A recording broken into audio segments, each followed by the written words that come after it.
So it's the morning time and you need your child to get up out of bed, get dressed, brush their teeth, eat, get ready for school or daycare or just the day in general, but they refuse. Or maybe it's bedtime and you need them to do the same thing. You need them to put on their pajamas, brush their teeth, go potty, hop into bed. But everywhere you turn, they are refusing you. They are putting up a fight. Now, it's no secret that routines are one of the hardest parts of parenting, right? They are the perfect breeding ground for power struggles because 9 times out of 10, routines involve things that our kids don't want to do, right? They'd much rather play and do what they want to do. Also, it often involves them and their body, right? So it's a perfect breeding ground for power struggles. And now obviously we can't skip routines. So how do we get through them without it being such a constant fight? Well, in this episode, I'm going to break down 3 common reasons why kids refuse to cooperate during routines in the first place. And then I'm going to also be sharing some practical tips on how to increase cooperation and cut back on those power struggles. I'll also be sharing a free gift with you for if and when they refuse to cooperate. What do you do then? Well, don't worry, I got you covered. We're going to talk about all of that in this episode. So let's dive in. Hi, hello, and welcome back. If you are new here, I am Dr. Jasmine. I am a mom of 2 with 1 on the way, and I'm also a clinical psychologist. And around here, I love to talk about all things positive discipline, potty training, tantrums, aggression, sibling rivalry, and all that fun stuff. So if you are new here, definitely consider hitting that subscribe button. I'd love for you to join our family. Also, let's cut right to the chase because I don't want you to miss this. I want to share my free new guide with you, which is age-appropriate discipline guide. I often get this question asked, Dr. Jasmine, how do I know if my discipline approach is appropriate for my child and their age and their developmental level? What do I do when they refuse to cooperate? Well, don't worry. This is why I created this guide, so you're covered. I share about 10 different discipline strategies you can try with your kids depending on their age. So I go over infant, toddler, and preschoolers. I also go over the 3 important components to make sure that you include in your discipline approach. So to grab your free guide, all you have to go to is themomspsychologist.com/free-guide. The links will be in the description and the comment section if you are watching on YouTube. All right, let's dive into this episode. Okay, so why do kids resist routines in the first place, right? Why is it a constant struggle and a constant fight just to get them to put on their pajamas or brush their teeth, right? You guys do this every day. They know the drill, but so why are they resisting us? Well, let me share 3 common reasons. Reason number 1 is because our priorities as the adults in the relationship often do not align with our child's priorities, right? What we think is important for them to do is not often the same as what they think is important to do, right? Kids, if you think about it from a developmental perspective, are all about the here and the now. They're all about right now in this present moment. What do they want? What do they need? It's hard for them, especially if you have a toddler and a preschooler, for them to see into the future and to understand that, oh, okay, I am brushing my teeth, I am getting dressed, I am doing all of this to set myself up for success in the future, right? They are thinking about the now, and what they often want to do in the now is play, right? And so oftentimes we get into this clash during routines because our priorities are not aligned, right? It doesn't make sense that they have to stop what they're doing and what they enjoy and what they want and do something way less fun, right? Like putting on your pajamas and getting ready for bed, right? Kids are about the here and now. They're about the instant gratification, and they're often self-focused because they're coming into their own identity again, especially if you have a toddler and a preschooler. These are the years where they are forming their own identity. They go through another huge phase during the teenage years. So we'll see this again when they're preteen and teens, but they're forming their identity, which means that they're often very self-focused, and it's harder for them to get outside of themselves and understand things from others' perspective. Reason number 2 why your child might be resisting your routines is that it has to do with their bodies. They know on a fundamental level, right, when we are brushing their teeth, when we are putting on their pajamas, when we are going potty or asking them to go potty, right, this has to do with them and their body, and they know this, right? And none of us, especially our kids who are, again, coming into their own identity, their own independence, right, they're like, I understand now, we are different. See, when they were babies, they thought that we were all one and the same. I was we, and they could not differentiate themselves. Well, now that they are older and they have their brain is developing, they understand, oh, I'm a separate person than my mom and my dad and my siblings and whoever, right? I exist, right? And so that means that this is my body, and you're trying to tell me to do something with my body, and I can resist. And that is a very powerful thing to come into, right? That I have my own body and I get to control my own body. And so oftentimes kids are resisting because they feel like we are forcing them to do something that has to do with their bodies. And that is going to feel unfair to them, right? Instinctively, it's going to cause that power struggle, right? Eating, if you think about it, eating, sleep, and potty training are the perfect breeding grounds for power struggles because it involves their bodies. Reason number 3 why kids often resist routines is because we as the adults, okay, we need to have a little bit of a reality check, and I'm guilty of this too. But oftentimes, we as the adults have not taken an adequate time to connect with our little ones. Our little ones feel disconnected from us. They feel like we are just shuffling them from one thing to the next, that we just want to hurry up so that they go to bed, or hurry up so that we can drop them off at school or whatever it is, right? They feel like we are rushing them through this. They feel disconnected from us.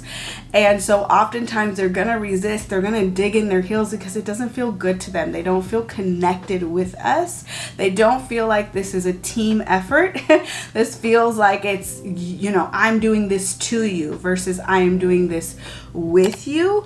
And so if we can think about routines as moments of connection and moments of building the relationship and adding to their cup, and moments to actually slow down, even though I know oftentimes we're rushing them through these things, but if we can slow ourselves down, they are going to resist us less. And I'm kind of getting into the tips, so let's dive into those. So here are 3 practical tips to increase cooperation during routines. And I know, we've all heard about sticking to consistent routines, so I won't go over that in this episode, but I just want to say it is really important to have a very consistent routine, and I would work on nighttime routine and then morning routine, but both of those are important. And if you have a nap time or a quiet time routine, which I'm a huge fan of quiet time if your child isn't napping, that is another routine to work on, but I won't get into that because I know you've heard that time and time again, but consistency and predictability are so important. So I just wanted to throw that out there. Also, I'm sure you probably heard to give kids choices throughout routines, right? Would you like the red shirt or the blue shirt? I won't get into that either because I'm sure you already heard that, but I just want to throw those in, that even though you keep hearing these things, they are very important, and they do play a powerful role in increasing cooperation because your child feels like, 1, the world is safe and predictable.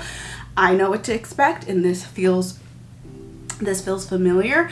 Also, 2, they like having choices because, again, resisting is they're coming into their power. So if we can give them more power and control on the back end, they're less likely to resist. But anyways, I'm not going to get into that. Tip number 1, and I alluded to this just a second ago, but it is to connect prior to routines, right?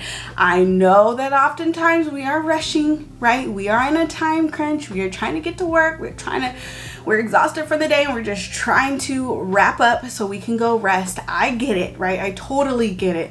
But I need you to understand that when we slow down with our kids, when we take time to connect with them before routines and during routines, it's going to make it go smoother. Even if it's just 5 to 10 minutes before the routine, just to slow everybody down. I want you to think of routines as your time of the day to connect rather than your time of the day to shuffle them through 1,000,001 different tasks. If you think about it, routines are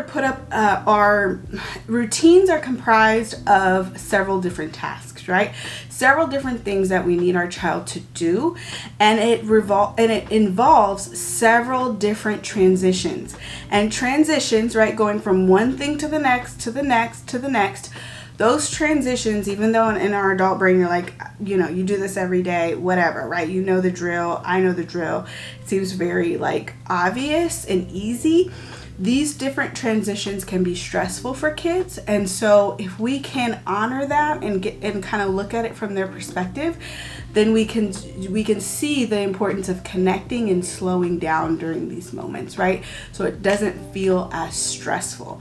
The more stressed your child is and the more disconnected they feel from us, the more they're going to resist us.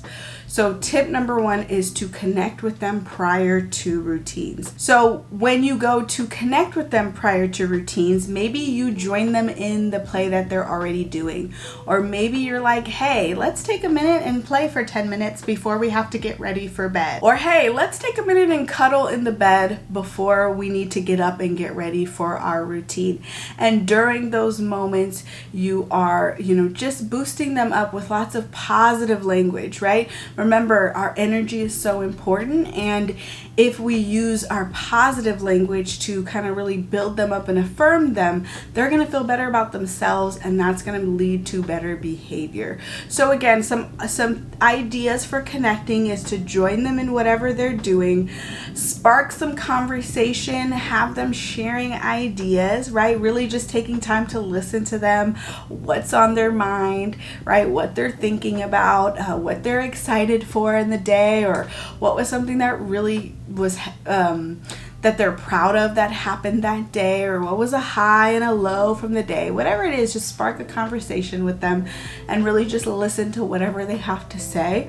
Or, just getting down on their level and just giving them lots of eye contact and a warm smile. And again, using your language and your nonverbal cues to connect with them can go a long way in just making the routines a whole lot smoother. Tip number 2 is to give a quick heads up prior to the routine starting, right? Prior to all of these tasks that we need them to do, let them know, right? Especially if they're playing or doing something else, we want to give them a heads up. Again, remembering that routine is just comprised of a bunch of different tasks that take a lot of different transitions, and we're going to need to take their energy and their focus away from what they're already doing to do something else.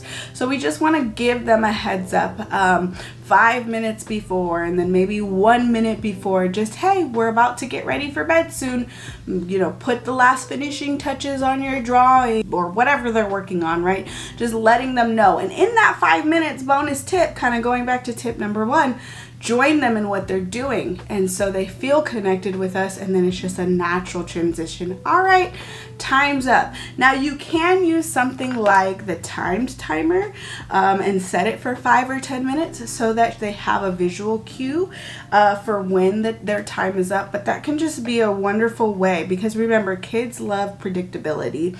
It can be incredibly hard if kids don't know what's coming next and they feel kind of like caught off guard by the routine, right? Even though you're like, we do this every day.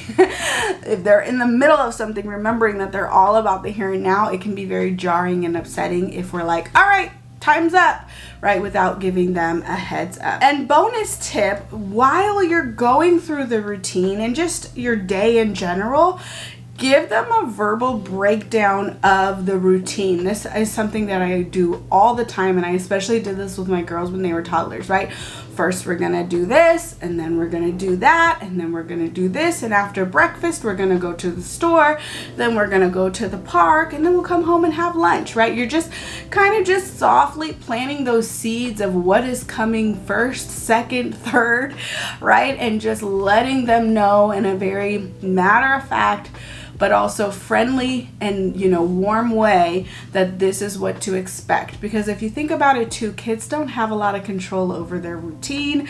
They don't have a lot of control over their day. But if they feel like we're including them in this and we're letting them know, hey, heads up, this is coming next, right? This is what we have on the agenda for today. They'll feel included and they'll feel overall just more safe, right? And like the world is more predictable. And then tip number 3 is to use those when then statements.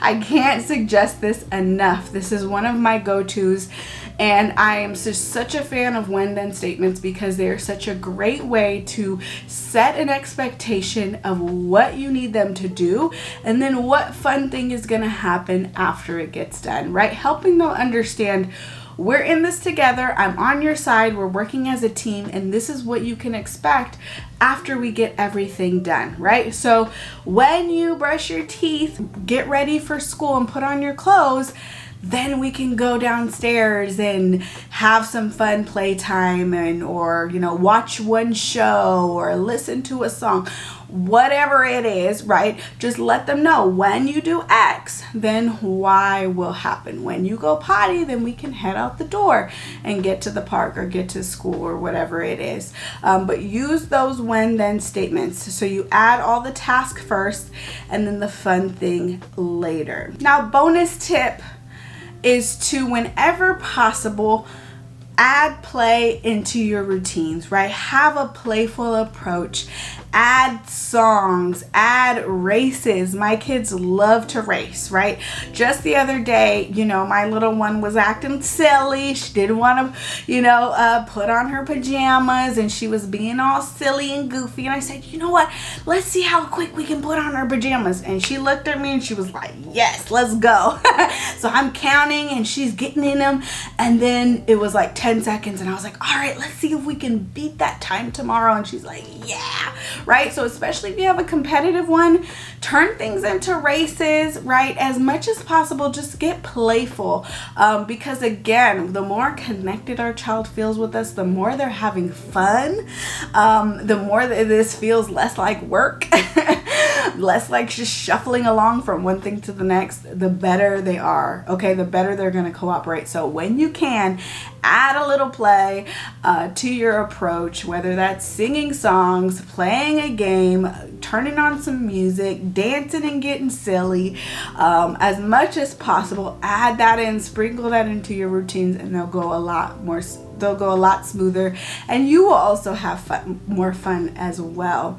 Now, again, you know, I know you're probably like, okay, but what happens if they refuse this, right? Despite all my best intentions and my best approaches, what do I do? Well, you do need a backup plan, right?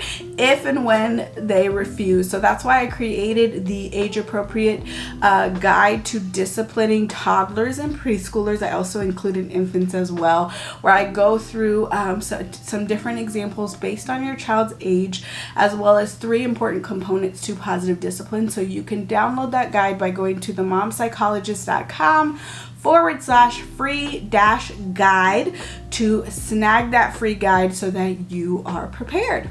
All right, that is it for this video, or this episode, I should say. I will see you in the next one. Bye.